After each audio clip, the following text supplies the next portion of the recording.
یاد رکھیں اپنے بزرگوں اولیاء سے تعلق قائم کرنا یہ بڑا ضروری ہے. آج فتنے کے دور ہیں، ہر دوسرا آدمی اٹھ کر کیا ضرورت ہے بزرگوں کی، بابوں کی، اولیاء کی کیا ضرورت ہے؟ وہ لوگوں کو دوسری طرف راغب کرنے کی کوشش کرتا ہے.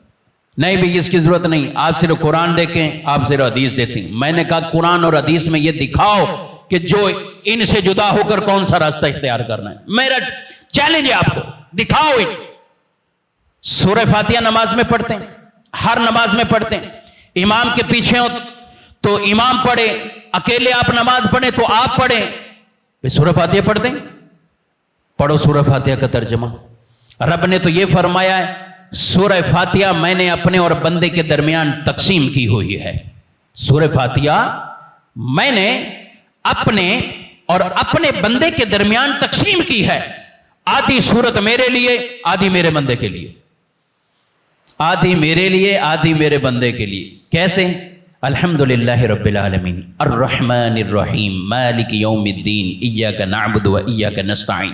اللہ کی حمد کی ہے، رب تعالیٰ کو رحمان رحیم پکارا ہے، یوم جزا کا مالک کہا ہے. اللہ کی عبادت، اللہ ہی حقیقی مددگار، نصرت اللہ کی. رب کو یاد کیا اس حصے میں، اور فرمایا اگلا حصہ میرے بندے کے لیے. اہدنا الصراط المستقیم. اے اللہ ہمیں سیدھے راستے پہ چلا، ہمیں سیدھے راستے پر چلا. کچھ لوگوں نے ترجمہ کیا سیدھا راستہ دکھا.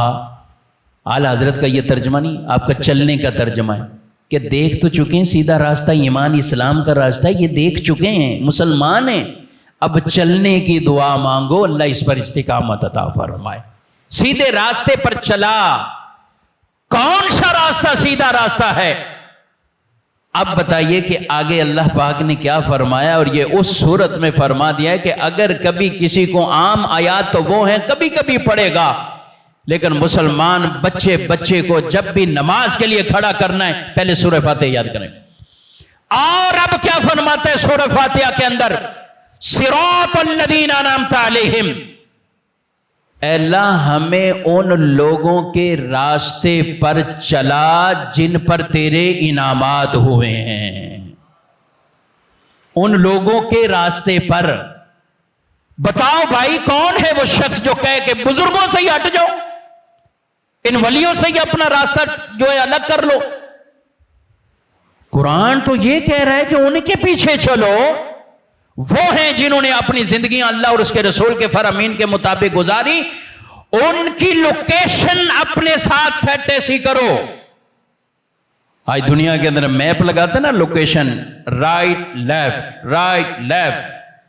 آپ کہتے ہیں ہاں یار گوگل صحیح بتا رہے، جاؤ گوگل کے پیچھے لگے رہو، جب پہنچ جاؤ گے یار اس جگہ پہ پہنچ جاؤ گے.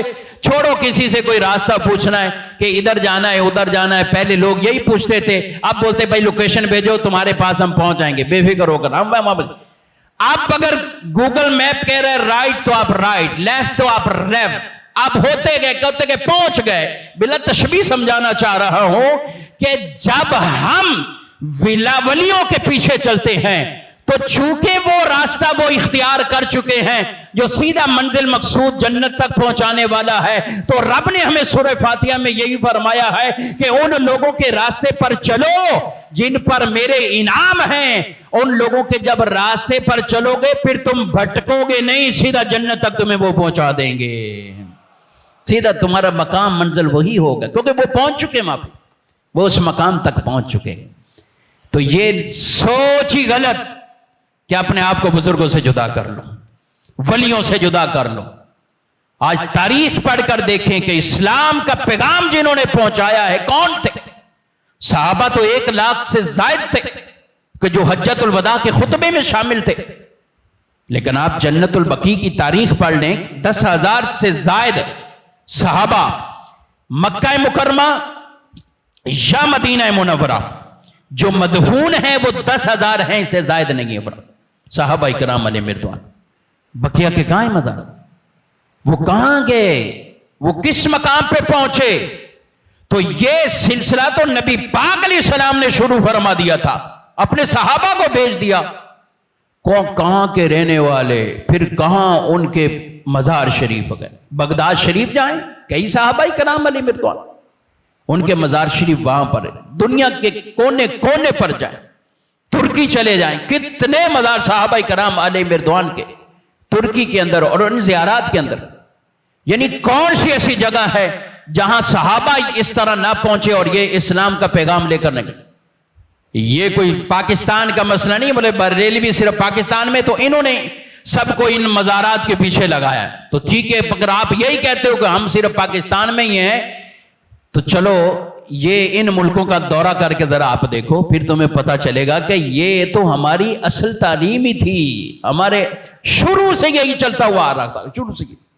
اب کوئی نئے نمونے آئے دن آتے ہیں اور لوگ بھی بڑے ہاں یار یہ صحیح کر، جو پہلے ہی دین سے ہٹا ہوا ہے اس کو پھر ایسے کا سہارا چاہیے، اس کو پھر یوں چاہیے. وہ علماء کی جب تعلیم سے ہٹے گا تو پھر یوں ہی ہوگا، پھر ایسے ہی ہوگا. تو اس لیے میرے بھائیوں ان دھوکے بازوں سے ضرور اپنے آپ کو بچائیں. یہ صرف دنیاوی دھوکہ نہیں، یہ ایمان کے حوالے سے خطرناک ہوتے ہیں. اور کیوں ایسے کی بات سنیں جس کے سننے کے بعد آپ کو اپنے عقیدے کے حوالے سے خامخواہ کے وسوسے آ جائیں. علم اتنا ہوتا نہیں، پھر وسوسے آ گئے، خدا نخواستہ ایمان ہی چلا جائے تو اس لیے ہمیں اس طرح جانا ہی نہیں، اس راستے کو اختیار ہی نہیں کرنا جو راستہ ہمیں قرآن نے بتا دیا، صراط الذین انعمت علیہم. اور دھوکے کا زمانہ ایسا ہے، شریر لوگ جو آیتیں بتوں کے بارے میں ہے ان کو ولیوں پہ چسپا کرتے ہیں. آیتیں بتوں کے بارے میں اس وقت یہ کہا جاتا تھا اور یہ فرمایا گیا ان کو کہ اللہ کے علاوہ تم کس کے پاس جا رہے ہو.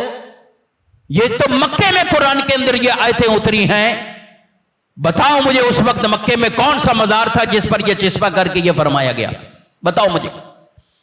بخاری شریف کی اندر موجود ہے، حضرت عبداللہ بن عمر کہتے ہیں بدترین لوگ، بدترین مخلوق میں سے لوگ وہ ہیں کہ جو آیتیں بتوں کے حوالے سے نازل ہوئیں انہوں نے اٹھایا اور ان آیتوں کو اللہ کے نیک بندوں اور اولیاء پہ چسپا کر دیا.